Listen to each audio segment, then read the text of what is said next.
Alright, so I've been getting a lot of questions about the ham radio setup on my motorcycle, so I figured I'd show everybody.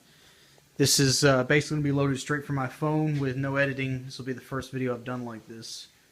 So start off with the equipment. We have a Baofeng UV5R. So it's 4 watts on high, 1 watt on low. Sena SR10 Bluetooth hub right here. The mount is a Ram finger mount. Relatively cheap. And on the helmet I have a Sena SMH10, pretty standard. Most people know what these are. So there's no wires connecting me to the bike unless the headset dies, and then I plug into onboard power on the bike. But that's usually not an issue. It'll run basically for a full ride day, unless it's a 12+ hour day. So we've got the Baofeng and a Ram finger mount here. Now, lately I've been running the 16-inch whip antenna because it's basically worked the best for me. If you look right here, I have a coax, and the coax is ran back to an MFJ 2-axis mount, NMO mount. I've been having some pretty serious RFI issues with it. Haven't been able to quite figure it out yet. So that basically really doesn't get used. I've been keeping this tram NMO ring cap on it. So this is how it gets ran 99% of the time right now. Street use, this actually works fine whenever you're going down the road. The wind resistance will actually put the antenna into a vertical polarization for the most part.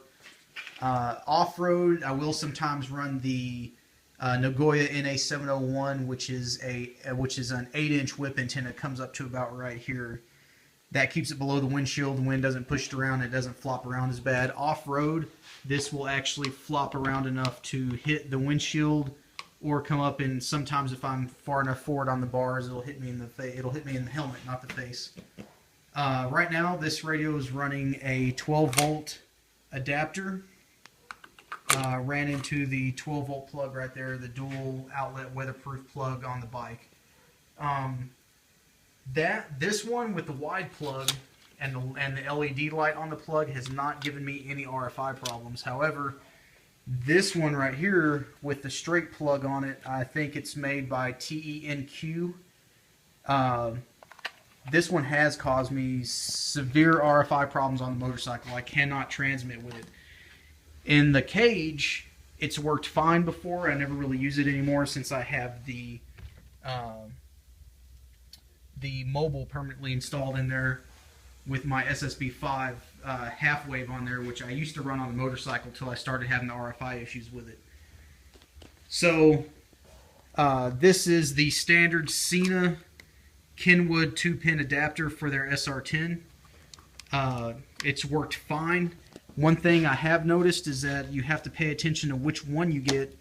Earlier models of this cable, the pins on the inside, I don't know if the camera will focus on it, but the pins on the inside were kind of scrawny, and they had issues with the pins would come loose, or the pins wouldn't make good contacts in some situations, and you would get weird RFI issues on transmit, usually not on receive. With the old cable, I used to get basically a double whenever I would transmit. I would transmit, let go of the push to talk, and then I would hear myself over again. And the new cable that Sena came out with seems to have fixed that problem. I want to say I bought my first cable 2 years ago, and that's the one that gave me problems. And whenever I finally got around to buying a new one, it looked like they had fixed the issue. It's ran to a remote push to talk right here, plugs into the side of the SR10, and I run it over to my mirror stock, so whenever I'm going down the road, I can just reach up with my thumb and push the button. It's a little tricky if you're trying to work the clutch and do that at the same time. For me, I'm not good at multitasking like that. But once you're actually moving, or if I'm sitting at a light, just reach over, hit that push to talk, and everything works out just fine.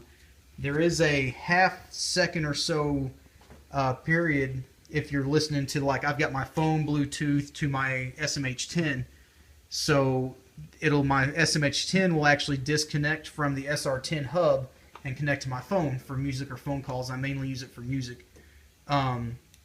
whenever you receive a transmission, or whenever you push the push-to-talk transmission, or the push-to-talk button, sorry, there's about a half-second delay between when you push the button or when you receive a transmission and when the SR10 connects to the the SMH10 on your helmet, or whatever Bluetooth headset you may or may not be using.